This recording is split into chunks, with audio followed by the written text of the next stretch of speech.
Ano ginagawa mo? Ito Tinatanggal ang dahon.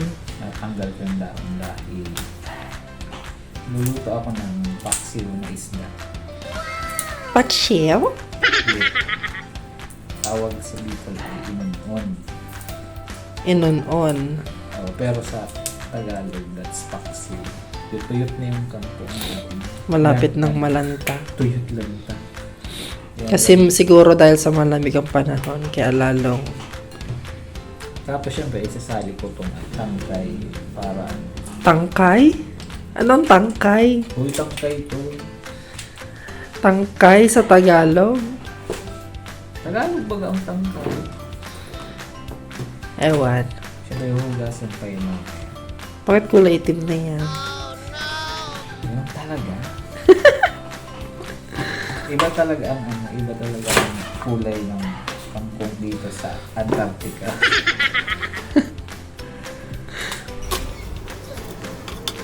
Hulaan mo kung anong isda ang gagamitin ko pagluto.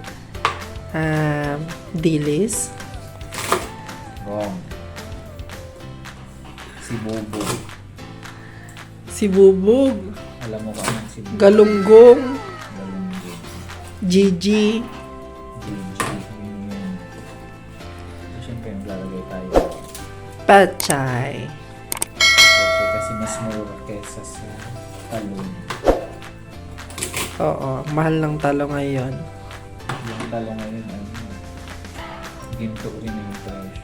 Parang sibuyas. Nagcha-chop na siya ng bawang sibuyas. Para mamaya sa pagluto, ready na lahat.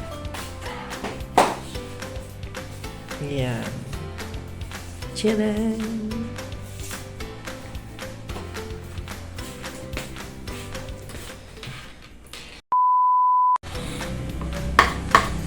So yan ay kumpleto na ang ating mga kailangan para magluto ng paksiw na isda. So bumili ako kahapon ng GG, Galunggong. Dito sa Bicol, ang tawag nito ay Sibubog. 100 pesos, kalahating kilo. Tapos may gata ulit na frozen. Laging frozen ang gata ko dito dahil masyadong malamig dito sa Antarctica. Laging frozen, laging matigas yun.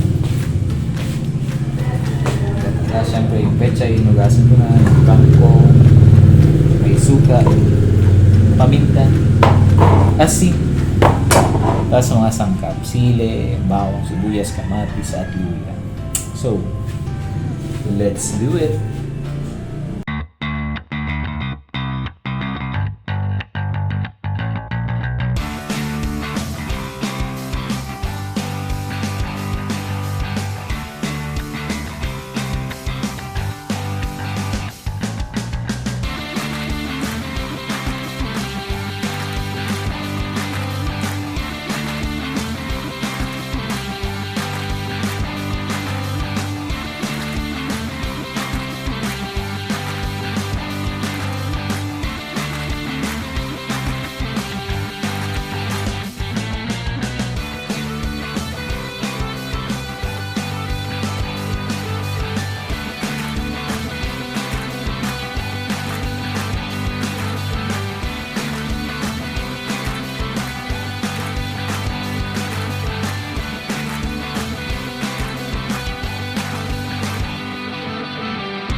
Dahil walang takip dito sa Antarctica.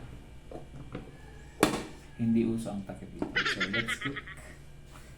Ciao!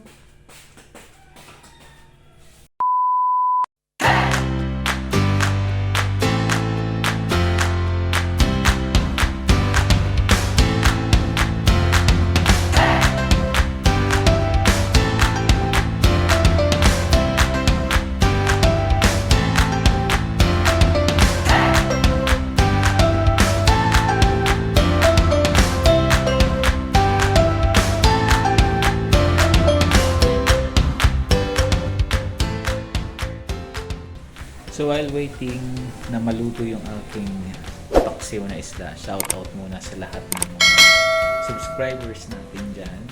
Kay Glenda, kay Jeng, sa pinsan ko. Thank you for supporting.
Yan, let's eat na.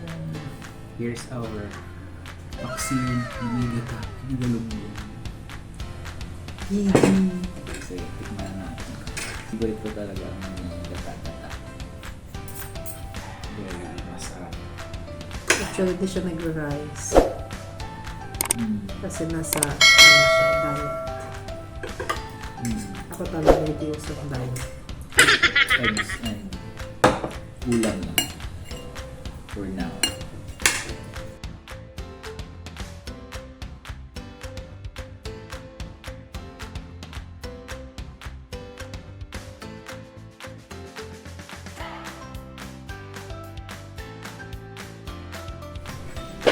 Kain po tayo ng Inun-on, Paksiw sa Bicol, Inun-on.